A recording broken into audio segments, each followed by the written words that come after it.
Modern urban environments generate thousands of hours of high-definition camera footage every day, far exceeding the physical processing limits of human attention. These traditional setups operate as open-loop systems. They are highly efficient at recording data, but they lack the capacity to physically intervene. This creates a structural vulnerability. Human operators inevitably suffer from fatigue, and over long shifts, their attention spans degrade, allowing subtle anomalies to go entirely unnoticed. Even when an operator successfully spots an event, dispatching a physical response requires a manual relay. The temporal gap between observing an incident on a monitor and a security officer arriving at the location reduces the probability of a successful intervention. Furthermore, standard surveillance hardware relies purely on optics. To a traditional lens, a mundane stroll across a lobby and a person loitering suspiciously look completely identical. Standard surveillance fails because observation is entirely disconnected from kinetic action. Identifying a problem is useless if the system itself cannot act on it.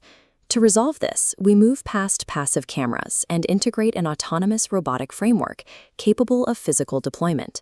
We develop and test this logic inside a software-in-the-loop, or SIL, environment. This provides a risk-free digital sandbox to validate complex robotic behavior before hardware integration. This schematic displays our custom gazebo simulation. We have boundary walls forming an enclosed floor plan, scripted human actors following set trajectories, and a fixed overhead camera capturing the scene. Deployed directly onto this simulated floor is our kinetic agent, the TurtleBot 3 Waffle. The agent relies on 4 decoupled subsystems to operate: the simulation environment, a perception pipeline, AMCL localization, and a completely custom navigation stack. By integrating these components, we bypass the human operator. The system reads pixel data, classifies it, and immediately calculates a trajectory, turning pure observation into an automated physical response. This chart maps out the full ROS2 system architecture. Starting left, we can trace how data is extracted from the simulated environment and fed into the perception node. The gazebo overhead camera constantly captures the area and publishes 30 frames per second to the image raw topic. Subscribed to this topic is our dedicated YOLO V8 node. It ingests the stream of raw pixels and instantly isolates any human shapes by drawing bounding boxes around them. YOLO assigns a dynamic activity label to each tracked actor, categorizing them as walking, running, or staying. It accomplishes this using pixel velocity thresholding. The system measures the exact rate of pixel displacement between frames to mathematically distinguish a moving pedestrian from someone standing perfectly still. The perception node strips away the visual noise of the environment, converting chaotic light streams into clean, semantic behavioral data. With semantic labels assigned, the framework requires a strict threshold to determine when normal loitering becomes an actionable threat. We establish a rigid 5-second rule. If an actor's bounding box maintains the staying label for 5 consecutive seconds, the engine flags the event as an anomaly. To investigate the anomaly, the system calculates a homography transformation. It takes the suspect's 2-dimensional pixel coordinates from the camera feed and projects them onto a flat 3-dimensional spatial map. The calculated position is then snapped to the nearest valid coordinate on a uniform map grid. Because this calculation is dynamic, the robot can generate a valid destination regardless of where the suspect is standing in the room. Finally, this exact map coordinate is packaged into a ROS2 pose-stamped message and broadcast out to the rest of the network. The 5-second timer is the definitive link in the pipeline. It translates artificial intelligence observation into a concrete mathematical destination. Once the coordinate is broadcast, we strip out standard pathfinding libraries like Nav2 entirely, passing the goal to a custom 3-stage navigation pipeline. The first stage is the IA Star Path Planner.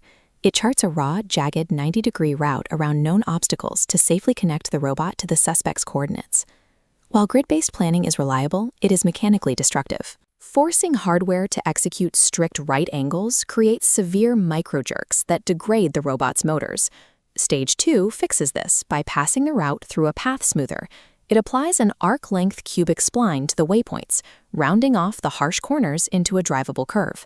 Stage 3 feeds this smooth curve into an adaptive controller.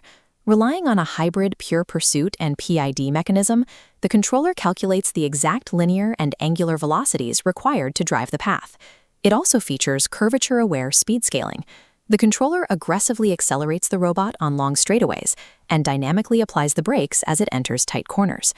To keep the robot from drifting off this computed path, the AMCL localization module constantly feeds the wheel odometry back into the controller, instantly correcting physical deviation. By isolating the planner, the smoother, and the controller into distinct nodes, the architecture converts strict digital waypoints into highly optimized kinetic motion.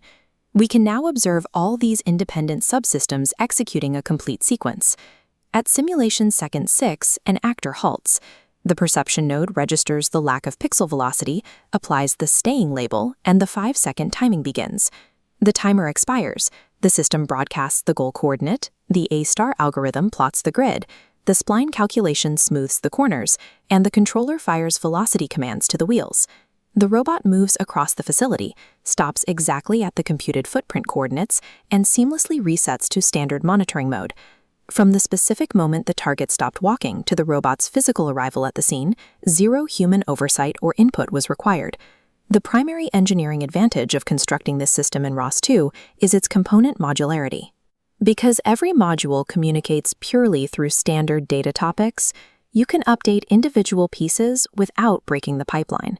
You can swap yellow V8 for a newer AI model, or replace A-star with a different pathing algorithm entirely. This course will walk you through the exact code needed to reproduce this identical architecture on your own machine.